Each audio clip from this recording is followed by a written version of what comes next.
Good morning என்னென்றால், இப்படி கைதட்டுற பழக்கம் பழங்குடியின மக்களுக்கு இந்தியாவில் கிடையாது. அது மாதிரி டைமில் இப்படி கைகள் அசைப்பது, யாருக்காவது நம்ம பாராட்டு செலுத்தணும்னா அப்படி கைதட்டுவது பல்லுயிர் பறவைகள் விலங்குகளுக்கு இடையூறாக இருக்குன்றனால பெரும்பாலும் பழங்குடியின மக்களும் பழங்குடியின ஆர்வலர்களும் பயன்படுத்தும் சைகை மொழி இது.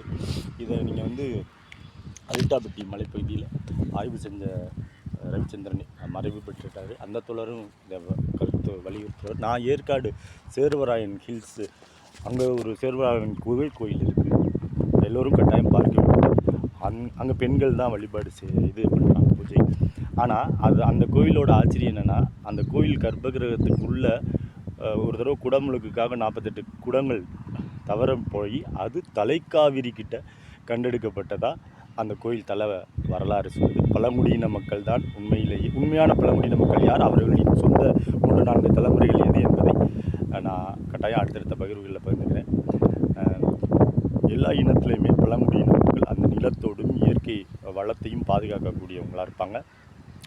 6 மாதம் மலைப்பகுதி, 6 மாதம் தரைப்பகுதிக்கு வரக்கூடியவர்களாக இருப்பாங்க. பழங்குடியின மக்களோட சட்ட மசோதா வந்து சிறு விறகுகள் அவங்க எடுக்கிறது, சுள்ளி விறகுகள், அதை தடுக்கலை.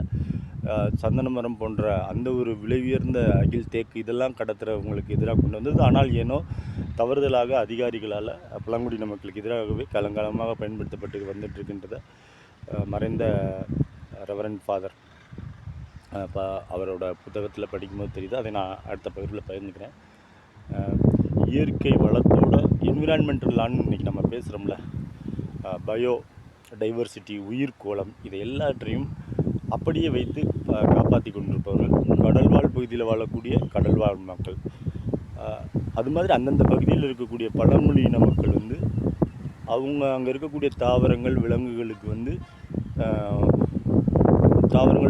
தொந்தரவு பண்ணாமல் ஒரு ஆரோக்கியமான வாழ்க்கையை வாழ்ந்துக்கிட்டு இருக்காங்கன்றது இந்திய துணைக்கண்டத்தின் பன்னெடுங்காலமான இம்மெமோரியலான ஒரு வழக்காறு, கஸ்டம்ஸ், ட்ரெடிஷன்ஸ் என்பதை ஒரு டாக்குமெண்டேஷன் ஆவணப்படுத்துகிறேன். தொடர்புடைய நான் அடுத்தடுத்த பிள்ளை பொறுத்தவர்கள்